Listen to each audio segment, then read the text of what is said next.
Hoje, então, nós vamos discutir aqui os gestos didáticos fundamentais e específicos de professores de língua portuguesa em aulas de leitura.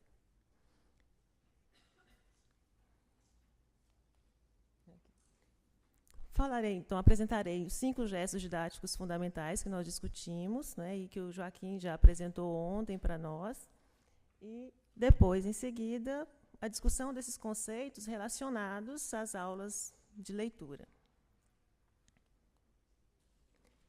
Esses 5 gestos fundamentais, baseados no trabalho do Grupo de Genebra, né, são gestos de planejamento, implementação do dispositivo didático, que tem os seus subgestos, presentificação e focalização, que eu vou explicar daqui a alguns instantes, com alguns exemplos, regulação, o gesto de criação de memória didática e o gesto de institucionalização.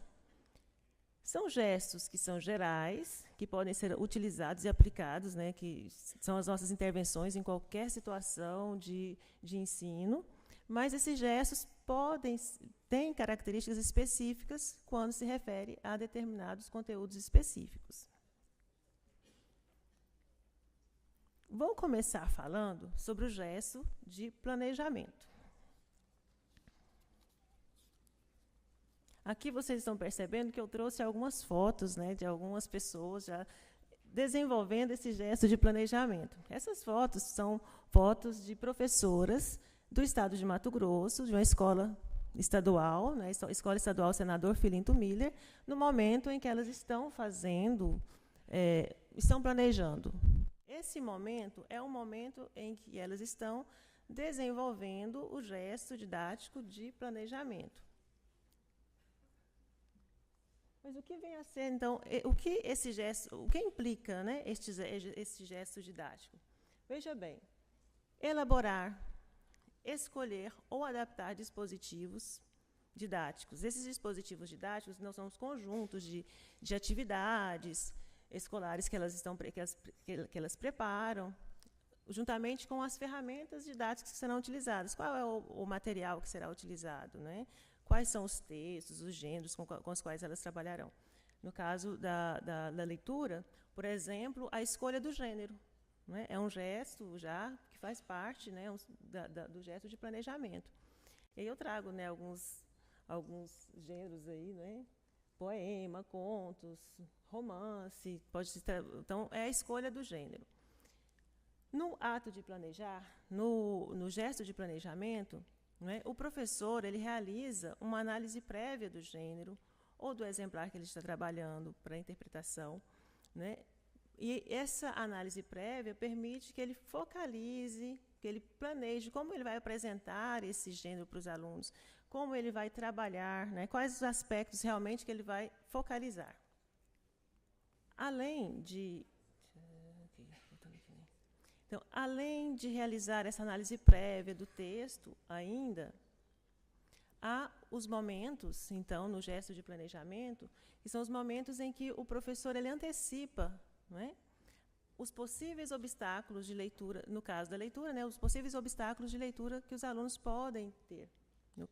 Compreensão do gênero, do conteúdo temático, da organização entre as partes do texto, pode ser um obstáculo em relação ao léxico, à significação global do texto, aos valores das unidades linguísticas.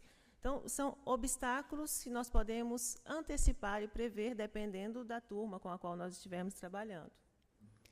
E ainda, como um gesto, né, ligado ao gesto de implementação, ou ao gesto de planejamento, nós temos as escolhas, né? As escolhas das formas de realização da leitura em sala de aula. Pode ser em projetos ciclos de leitura, leitura individual, leitura coletiva, leitura em alta voz pelo professor. Então, todas essas formas em que o professor pensa e planeja o que será realizado faz parte do gesto de planejamento. Todas essas ações, né, que ele pratica. E algumas considerações em relação a esses gestos, então, para poder finalizar. Os gestos didáticos fundamentais, eles são gerais, e podem servir ao ensino de diferentes objetos de ensino. Nós analisamos em relação ao ensino do francês, não é? Primeiramente, nós observamos, mas ele pode ser destinado a outras disciplinas.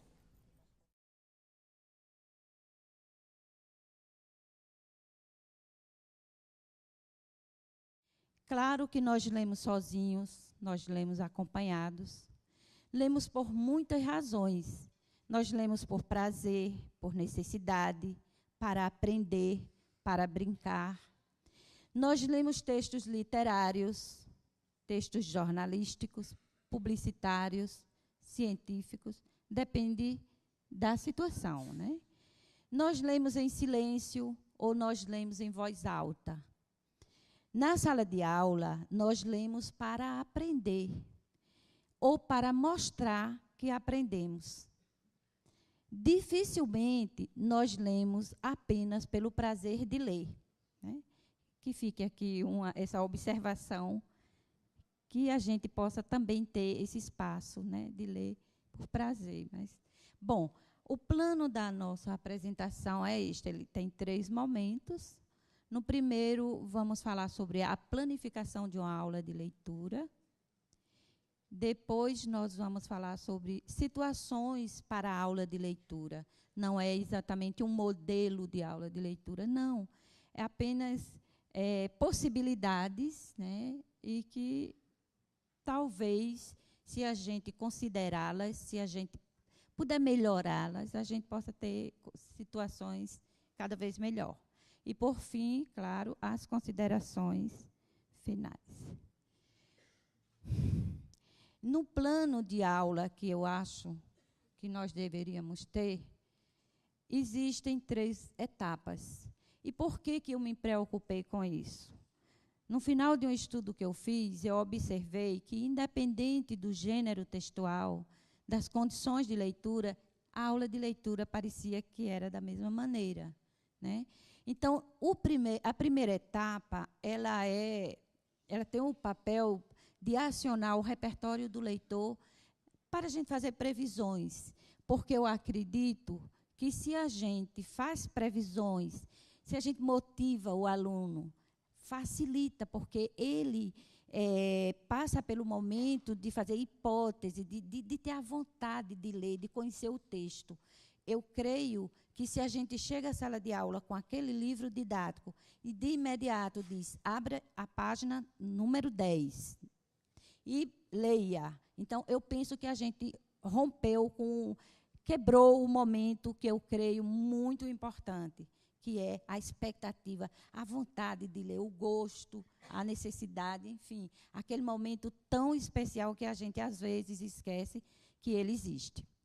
Então, quando a gente sai do texto, do gênero para o texto, a gente pode fazer determinadas perguntas. Eu apenas coloquei algumas aqui. Por exemplo, há um eu que se dirige a alguém. Quem representa o eu e o você? Explique sua resposta. Se pudesse dividir o plano do texto em etapas, onde começaria cada uma e como observou isso no texto, né? Quais elementos asseguram a progressão temática e qual é a importância dela para a compreensão do texto? Como a coesão nominal pode contribuir para a compreensão do perfil dos personagens? Responda apresentando exemplos. Qual é o tempo verbal predominante e por que ele predomina? Quais sequências textuais você observou no texto, né, e como elas contribuem para a compreensão dele? Apenas uma vez há uma interrogação marcada. Explique o significado dela para a compreensão, né? Então, aqui são algumas perguntas. E observem que elas são de diversas ordens. Não há, por exemplo, vamos trabalhar aqui só a coesão verbal, nominal. Não, de propósito, eu coloquei de diversas ordens para a gente observar que é nesse momento que a gente precisa entrar no texto, ver a textualidade, por que essa música desperta tanto sentimento.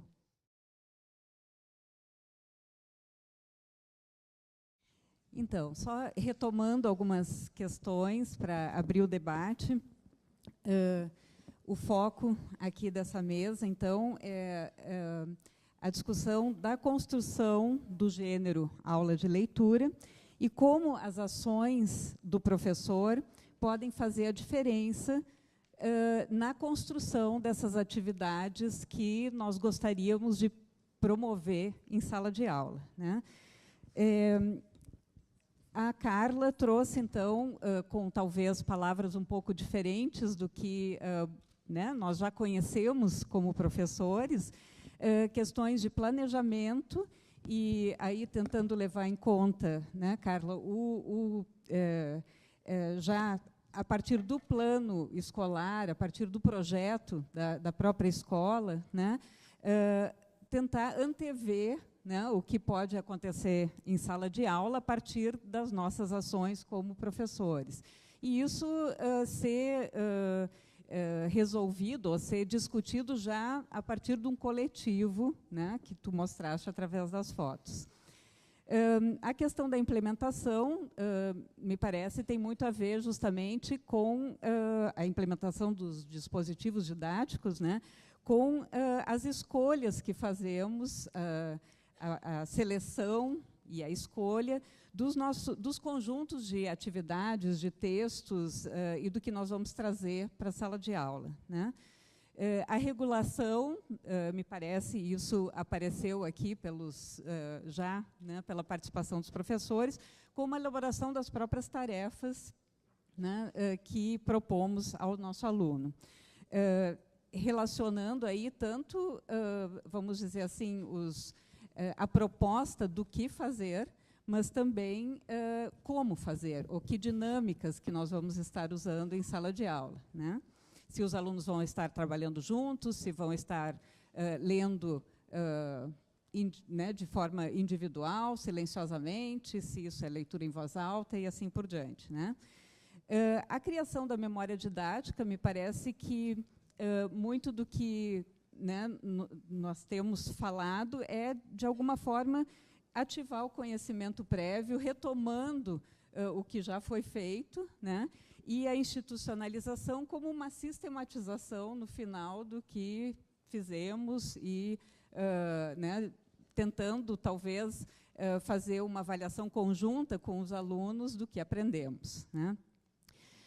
Isso, de alguma forma, acho que a Eulália justamente tentou demonstrar, né, a partir de uma proposta de planejamento de uma situação de sala de aula, pensando em que perguntas poderiam ser feitas para acionar ou ativar esse conhecimento prévio, para ir ao texto, né, buscando a compreensão desse texto, e para, então, socializar esses sentidos, né?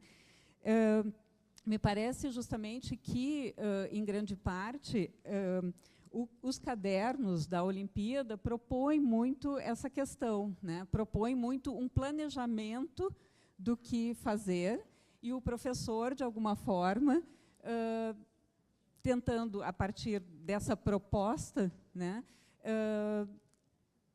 compreendendo o seu contexto e a sua sala de aula, e, como dizia o professor Dous ontem, ouvindo os seus alunos e ouvindo o que eles têm para dizer, efetivamente, tentar, através de suas ações, de alguma forma, interferir, né, no que está acontecendo em sala de aula.